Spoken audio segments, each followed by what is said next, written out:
How to clear history on Reddit application. Are you guys facing issues to clear your history on Reddit application? If that's so, then this video might help you out. Without further ado, let's get started. First of all, open Reddit on your mobile device.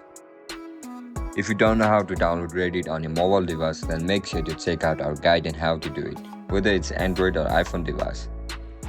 After you open up the app, now log in into your account with your registered email and password. Once you get logged in, now look at the top right corner of your screen where you can see a profile icon. Tap on it. Now tap on settings. After you click on settings, you will be provided with multiple options. Just scroll down and you can see the option for clear local history. Tap on it and click on OK. And that's it guys, that's how you're gonna clear history on Reddit application. If you guys found this video helpful, don't forget to like, share and subscribe to our channel.